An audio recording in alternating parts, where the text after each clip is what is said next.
जैसा कि हम सभी जानते हैं, अभी का जो युग चल रहा है उसका नाम कलयुग है। सनातन धर्म ग्रंथों के अनुसार 4 युग होता है, सतयुग, त्रेतायुग, द्वापर युग और कलयुग। हर युग का समय निर्धारित किया हुआ होता है। जब युग का समय निर्धारित किया हुआ पूर्ण हो जाता है तब युग परिवर्तन होता है। युग परिवर्तन के अनुसार सब कुछ बदल जाता है। युग की आयु इंसानों की आयु एवं उनके विकास एवं सभी जीव जंतु युग के अनुसार बदल जाते हैं। तो आज हम बात करेंगे जो युग अभी चल रहा है, यानी कलयुग के बारे में, कि कलयुग का समय पूर्ण होने पर इसका अंत किस प्रकार होगा। तो चलिए जानते हैं। लेकिन वीडियो में आगे बढ़ने से पहले यदि आपने हमारे इस YouTube चैनल को सब्सक्राइब नहीं किया है तो आपसे निवेदन है कि आप हमारे YouTube चैनल को सब्सक्राइब कर लीजिए और बेल आइकॉन को ऑन कर दीजिए। कलयुग यानी काला युग, कलह-क्लेश का युग, जिस युग में सभी के मन में असंतोष हो, सभी मानसिक रूप से दुखी हो, वह युग कलयुग है। इस युग में धर्म का सिर्फ 1/4 अंश ही रह जाता है। कलयुग का प्रारंभ 3102 ईसा पूर्व हुआ था। श्रीमद्भागवत पुराण और भविष्य पुराण में कलयुग के अंत का वर्णन मिलता है। कलयुग में भगवान कल्कि का अवतार होगा, जो पापियों का संहार करके फिर से सतयुग की स्थापना करेंगे। कलयुग के अंत और कल्कि अवतार के संबंध में अन्य पुराणों में भी इसका वर्णन मिलता है। सबसे पहले हमें ये जान लेते हैं कि कलयुग अभी कितना बाकी है।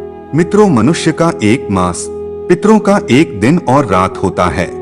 मनुष्य का 1 वर्ष, देवता का 1 दिन और रात है। मनुष्य के 30 वर्ष, देवता का 1 मास होता है। मनुष्य के 360 वर्ष, देवता का 1 दिव्य वर्ष होता है। मनुष्य के 4,32,000 वर्ष, देवताओं के 1200 दिव्य वर्ष अर्थात 1 कलयुग होता है। मनुष्य के 8,64,000 वर्ष, देवताओं के 2400 दिव्य वर्ष अर्थात 1 द्वापर युग होता है। मनुष्य के 12,96,000 वर्ष, देवताओं के 3600 दिव्य वर्ष अर्थात 1 त्रेता युग होता है। मनुष्य के 17,28,000 वर्ष अर्थात देवताओं के 4800 दिव्य वर्ष अर्थात 1 सतयुग होता है। इस मान से कलयुग का काल 4,32,000 साल लंबा चलेगा। अभी कलयुग का प्रथम चरण ही चल रहा।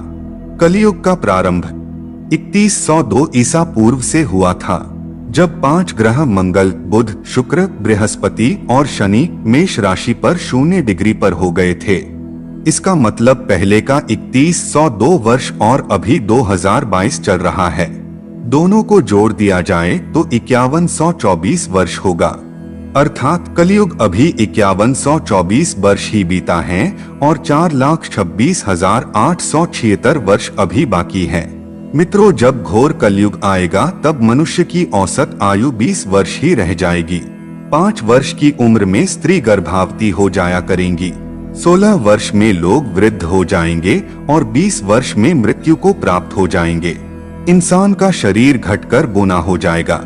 ब्रह्मवैवर्त पुराण में बताया गया है कि कलयुग में ऐसा समय भी आएगा जब इंसान की उम्र बहुत कम रह जाएगी, युवावस्था समाप्त हो जाएगी। कली के प्रभाव से प्राणियों के शरीर छोटे छोटे, क्षीण और रोगग्रस्त होने लगेंगे। जिस समय कल की अवतार अवतरित होंगे उस समय मनुष्य की परम आयु केवल 20 या 30 वर्ष होगी। जिस समय कल की अवतार आएंगे चारों वर्णों के लोग शूद्रों के समान हो जाएंगे। गायें भी बकरियों की तरह छोटी छोटी और कम दूध देने वाली हो जाएगी। कलयुग के अंत में संसार की ऐसी दशा होगी कि अन्न नहीं उगेगा, लोग मछली मांस ही खाएंगे और भेड़ व बकरियों का दूध पिएंगे। गाय तो दिखना भी बंद हो जाएगी, होगी तो वह बकरी समान होगी। एक समय ऐसा आएगा जब जमीन से अन्न उपजना बंद हो जाएगा, पेड़ों पर फल नहीं लगेंगे। धीरे धीरे ये सारी चीजें विलुप्त हो जाएंगी। गाय दूध देना बंद कर देगी। स्त्रियां कठोर स्वभाव वाली व कड़वा बोलने वाली होंगी। वे पति की आज्ञा नहीं मानेंगी। जिसके पास धन होगा उसी के पास स्त्रियां रहेगी। मनुष्यों का स्वभाव गधों जैसा दुस्सह केवल गृहस्थी का भार ढोने वाला रह जाएगा। लोग विषयी हो जाएंगे, धर्म कर्म का लोप हो जाएगा, मनुष्य जपरहित नास्तिक व चोर हो जाएंगे, सभी एक दूसरे को लूटने में रहेंगे।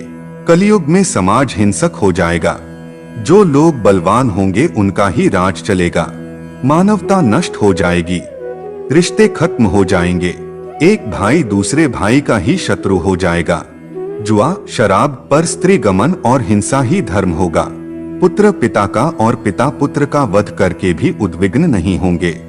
अपनी प्रशंसा के लिए लोग बड़ी बड़ी बातें बनाएंगे, किंतु समाज में उनकी निंदा नहीं होगी। उस समय सारा जगत म्लेच्छ हो जाएगा, इसमें संशयम नहीं। एक हाथ दूसरे हाथ को लूटेगा। कलयुग में लोग शास्त्रों से विमुख हो जाएंगे, अनैतिक साहित्य ही लोगों की पसंद हो जाएगा, बुरी बातें और बुरे शब्दों का ही व्यवहार किया जाएगा। स्त्री और पुरुष दोनों ही अधर्मी हो जाएंगी। स्त्रियां पतिव्रत धर्म का पालन करना बंद कर देगी और पुरुष भी ऐसा ही करेंगे। स्त्री और पुरुषों से संबंधित सभी वैदिक नियम विलुप्त हो जाएंगे। जब कलयुग के अंत का समय आएगा, तब बहुत काल तक सूखा रहने के बाद कलयुग में अंतिम समय में बहुत मोटी धारा से लगातार वर्षा होगी, जिससे चारों ओर पानी ही पानी हो जाएगा। समस्त पृथ्वी पर जल हो जाएगा और प्राणियों का अंत हो जाएगा। इसके बाद एक साथ 12 सूर्य उदय होंगे और उनके तेज से पृथ्वी सूख जाएगी। कलयुग के अंत में भयंकर तूफान और भूकंप ही चला करेंगे। लोग मकानों में नहीं रहेंगे, लोग गड्ढे खोदकर रहेंगे। धरती का 3 हाथ अंश अर्थात लगभग 4.5 फुट नीचे तक धरती का उपजाऊ अंश नष्ट हो जाएगा। भूकंप आया करेंगे। महाभारत में कलयुग के अंत में प्रलय होने का जिक्र है, लेकिन यह किसी जल प्रलय से नहीं बल्कि धरती पर लगातार बढ़ रही गर्मी से होगा। महाभारत के वन पर्व में उल्लेख मिलता है कि कलयुग के अंत में सूर्य का तेज इतना बढ़ जाएगा कि 7 समुद्र और नदियां सूख जाएंगी। संवर्तक नाम की अग्नि धरती को पाताल तक भस्म कर देगी। वर्षा पूरी तरह बंद हो जाएगी, सब कुछ जल जाएगा। इसके बाद फिर 12 वर्षों तक लगातार बारिश होगी, जिससे सारी धरती जलमग्न हो जाएगी। जल में फिर से जीव उत्पत्ति की शुरुआत होगी। स्वयं ही आत्मरक्षा के लिए विवश हो तथा राजा उनकी रक्षा करने में असमर्थ हो जाएंगे। तब मनुष्यों में क्रोध लोभ की अधिकता हो जाएगी। कलयुग के अंत के समय बड़े बड़े भयंकर युद्ध होंगे। भारी वर्षा, प्रचंड आंधी और जोरों की गर्मी पड़ेगी। लोग खेती काट लेंगे, कपड़े चुरा लेंगे, पानी पीने का सामान और पेटियां भी चुरा ले जाएंगे। चोर अपने ही जैसे चोरों की संपत्ति चुराने लगेंगे। हत्यारों की भी हत्या होने लगेगी। चोरों से चोरों का नाश हो जाने के कारण जनता का कल्याण होगा। युगांत काल में मनुष्यों की आयु अधिक से अधिक 30 वर्ष की होगी। लोग दुर्बल तथा बुढ़ापे और शोक से ग्रस्त होंगे। उस समय रोगों के कारण इंद्रियां क्षीण हो जाएंगी। फिर धीरे धीरे लोग साधु पुरुषों की सेवा, दान, सत्य एवं प्राणियों की रक्षा में तत्पर होंगे। इससे धर्म के एक चरण की स्थापना होगी। उस धर्म से लोगों को कल्याण की प्राप्ति होगी। लोगों के गुणों में परिवर्तन होगा और धर्म से लाभ होने का अनुमान होने लगेगा। फिर श्रेष्ठ क्या है, इस बात पर विचार करने से धर्म ही श्रेष्ठ दिखाई देगा। जिस प्रकार क्रमशः धर्म की हानि हुई थी, उसी प्रकार धीरे धीरे प्रजा धर्म की वृद्धि को प्राप्त होगी। इस प्रकार धर्म को पूर्ण रूप से अपना लेने पर सब लोग सत्ययुग देखेंगे। हिंदू धर्म शास्त्रों में भगवानों के अवतार लेने की कई घटनाएं बताई गई हैं। इनके अनुसार जब जब धरती पर पाप बढ़ा है या प्राणियों पर कोई मुसीबत आई है, भगवान ने उन्हें बचाने के लिए अवतार लिया है। कभी ये अवतार भगवान ने मानव के रूप में जन्म लेकर लिए हैं, तो कभी अन्य रूपों में। भगवान विष्णु ने अपने भक्तों की रक्षा के लिए कई अवतार लिए हैं। शास्त्रों के मुताबिक कलयुग में भी भगवान विष्णु अवतार लेंगे। इसी कलयुग में श्री हरि विष्णु कल की अवतार लेंगे। हर युग में भगवान विष्णु ने अलग अलग अवतार लेकर लोगों को ज्ञान और मर्यादा का पाठ पढ़ाया है।